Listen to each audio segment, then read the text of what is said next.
Hello and welcome to QuickBrainsTeam. We're finishing up our challenge week with our ADHD group of entrepreneurs, and we want to take just a moment as we finish up the week. We're going to talk about celebration, but we'll talk about how you finish a week, how do you finish strong.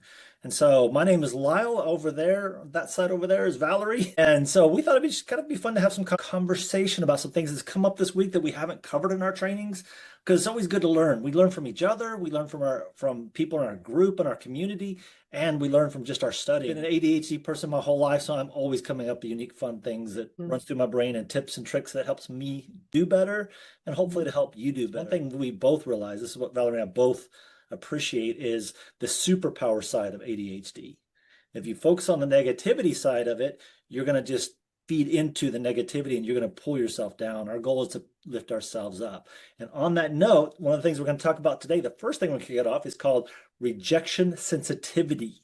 What that means is ADHD, we're high powered, we're high intense people, but our emotions are high intense. And because we're quick at putting things together, when somebody says something or an activity happens, we immediately go into, oh no, this person doesn't like me or this situation's against me. And our brain automatically goes to a negative spiral. So Valerie, kick us off.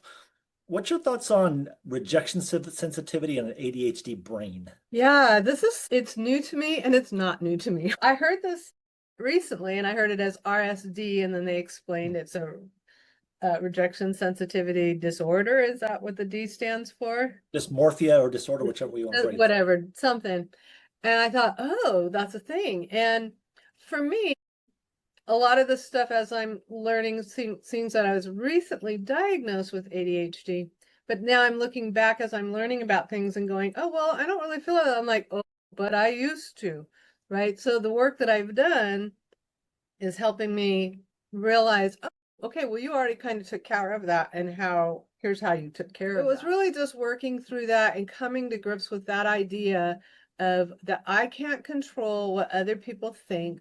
The ones that really matter, I can go ask questions about and I can try and influence what they think, but I have to influence it first through questions and conversations, not assumptions of what they're thinking. I have to even ask, Right. what are you thinking? Because I don't know what story they wrote or what they're Exactly. thinking until I ask the question. Mhm. And so I think that's what really helped for me with this RSD. And then also to realizing that we are all creating a story to explain whatever we're experiencing. That's just how our brain works. And is this story I'm creating, is it going to help me moving forward, or is it not? And until I actually talk to the person and ask those questions, I don't know what their story is. Until I know what their story is, I can't have any influence on what they're thinking. Makes sense. Yeah. See, rejection sensitivity comes in small ways and it comes in big ways. Somebody cuts you off in traffic, we immediately get angry. We want to get back at them. We want that revenge. Why? That person may be going to find somebody in a hospital. We don't know what they're going through, but we immediately say they're out to get me. They're stopping me from doing something. So rejection sensitivity starts with a me thing. And so the other day in one of our conversations, somebody mentioned something, said, hey, go do this. Well, my brain, I was like, why are they telling me to do this? They have no reason to tell me to do this. And I automatically got offensive. And there wasn't anything, no offense whatsoever. It's just how that person communicated it. My brain just immediately said, oh, this person is trying to attack you. There was no reason for that. But why was that? Because maybe in that situation, I was trying to figure something out. Mhm.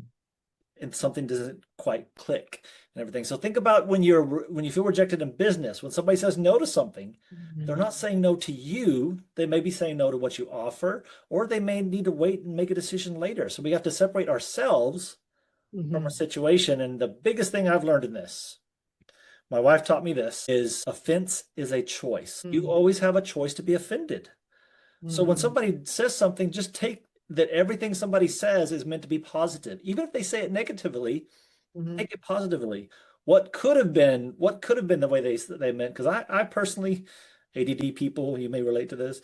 I say things quickly, and sometimes it comes out very fast, and it seems intense and scary, but it's not meant to be that way. I get passionate about helping people take the next step, And so sometimes I'm like, hey, you should do this, and I get excited, but they see it as intense upon them, And so we have to kind of back up a little bit, take a breath, and say, was it something they really said, or is it something I'm just hearing being said?